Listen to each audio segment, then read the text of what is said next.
जय श्री कृष्णा।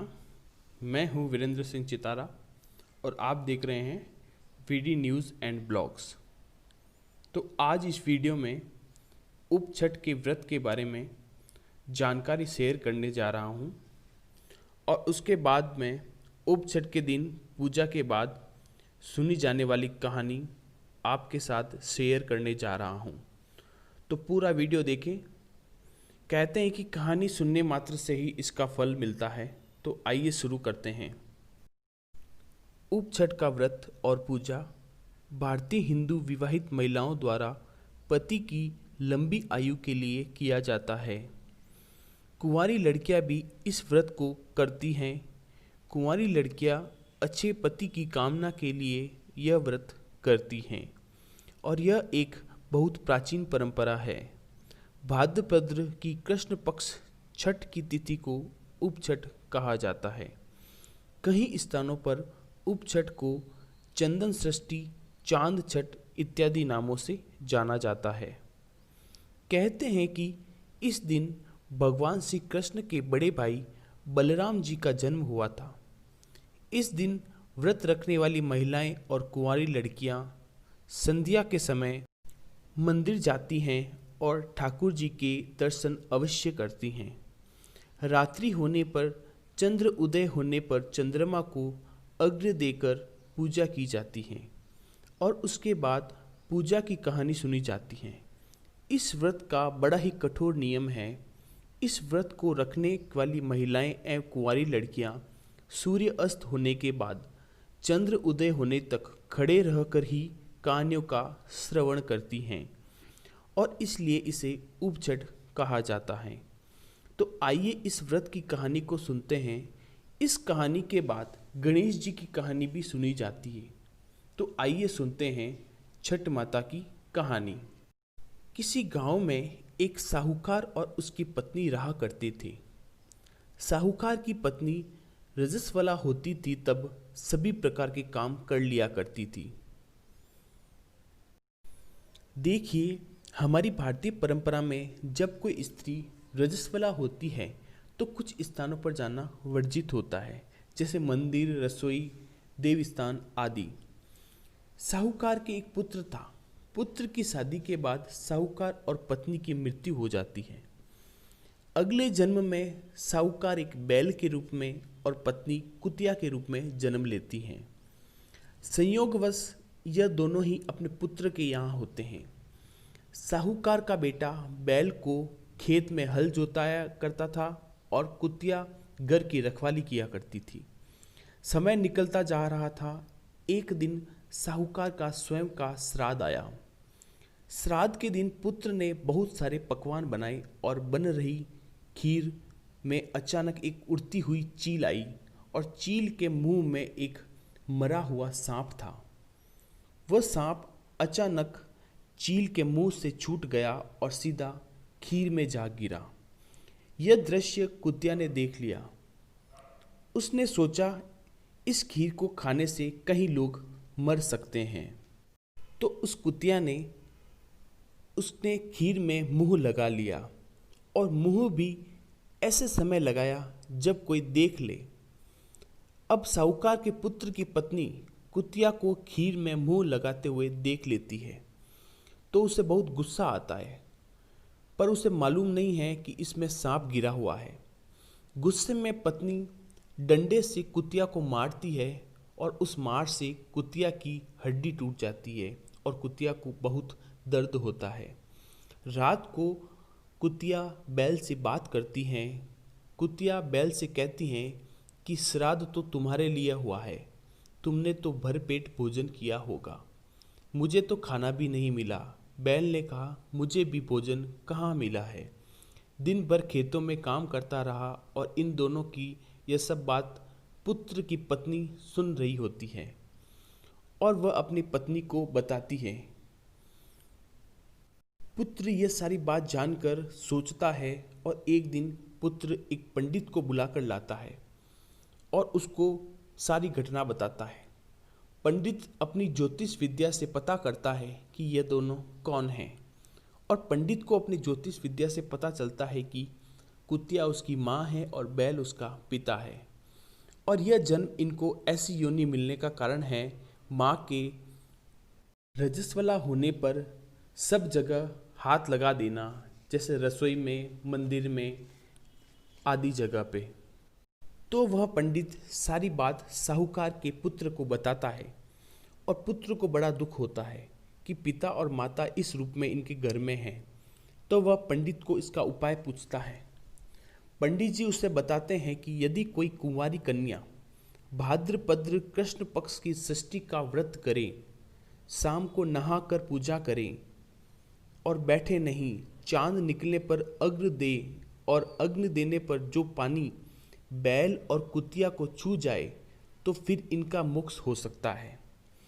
साहूकार के पुत्र ने ऐसी व्यवस्था कर दी और उस व्यवस्था के अनुसार एक कन्या ने व्रत किया, पूजा की और चांद को अग्र देने पर अग्र का पानी जमीन पर गिरा और बहता हुआ बैल और कुतिया पर गिरा। तो इस तरह कुतिया और बैल को दोनों को मोक्ष की प्राप्ति हो गई और कुतिया और बैल को इस योनि से छुटकारा मिल जाता है। हे उपछट माता, जैसे आपने बैल और कुतिया का उद्धार किया, वैसे सबका उद्धार करना। कहानी कहने वाले को, सुनने वाले को, वह हुंकार देने वाले को और इस वीडियो को देखने वाले को सभी की मनोकामनाएं पूरी करना। प्रेम से बोलो उपछट माता की जय हो। इस कहानी को सुनने के बाद गणेश जी की कहानी भी सुनी जाती है। तो आइए हम गणेश जी की कहानी शुरू करते हैं। एक गांव में एक बुढ़िया वृद्ध औरत थी। उसकी बहू थोड़ी बावली रहती थी। उसको बहुत ही भूख बिल्कुल सहन नहीं होती थी। वह रोज़ सवेरे उठकर पहले खाना खाती थी, फिर दूसरा काम करती थी, जैसे झाड़ू पोछे करना एक्सेट्रा। एक दिन उनके यहाँ पूजा थी और पूजा के लिए खाना भी बनाना था। तो वृद्धा ने सोचा ये पूरे दिन खाती रहती है तो सारा खाना जूठा कर देगी। तो वृद्धा ने एक उपाय सोचा। पानी लाने के लिए एक मिट्टी का मटका बहू को दिया और मटके के नीचे एक छोटा सा छिद्र कर दिया और बहू को कुएं से पानी लाने को कहा। वो पानी भरने जाने से पहले उसने वृद्धा को देख लिया। बहू बहुत समझदार थी। बहू ने यह सब पहले ही देख लिया तो बहू ने घर से निकलने से पहले साड़ी में आटा बांध लिया और कुएं पर आटा निकाला और अच्छे से गूंथ लिया। कुएं के पास एक शमशान घाट था। वहाँ पर एक मुर्दा जलाया जा रहा था। वहाँ बैठकर उसने आटे की गोलियां बनाई और उस मुर्दे की अग्नि में उन आटे की बाटियां को सेक लिया। पास में ही एक गणेश जी का मंदिर था और उस मंदिर में गणेश जी पर चढ़ा हुआ घी से बाटिया को चौपड़ कर एक बाटी का भोग गणेश जी को लगा दिया। बाकी की सारी खाकर आराम से पानी भरकर घर आ गई। इधर गणेश जी गुस्सा हो गए और नाक पर उंगली चढ़ा ली। किसी ने गणेश जी के मंदिर के बाहर से निकलते हुए गणेश जी को देखा कि गणेश जी ने तो नाक पर उंगली चढ़ा दी है। तो उसने आकर सारे गांव में बताया।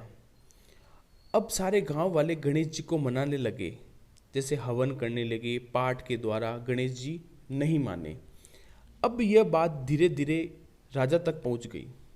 राजा ने बड़े बड़े पंडितों को बुलाया, पंचांग देखा, हवन कराए, पूजा की, लेकिन गणेश जी नहीं माने।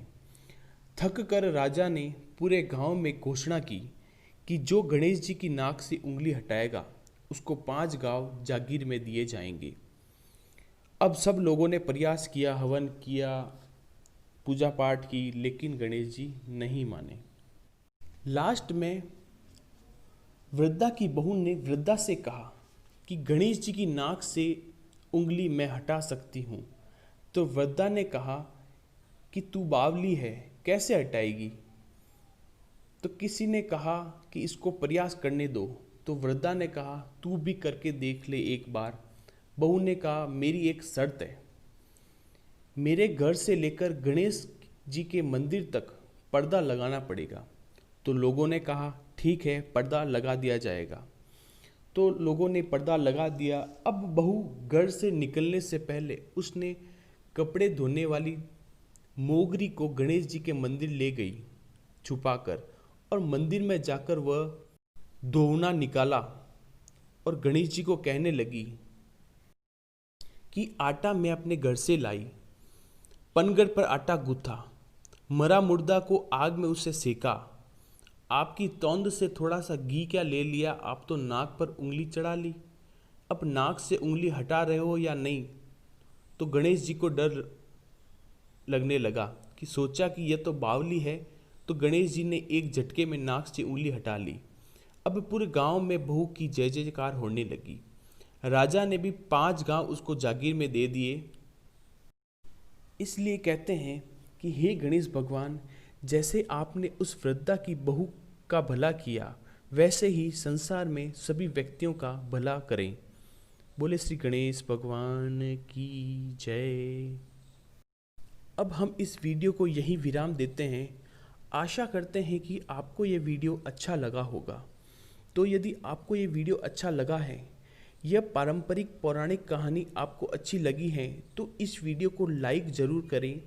कहते हैं कि इस कहानी को सुनने मात्र से ही फल प्राप्त होता है, तो इस कहानी को आप उप छठ के दिन ज़रूर सुनें।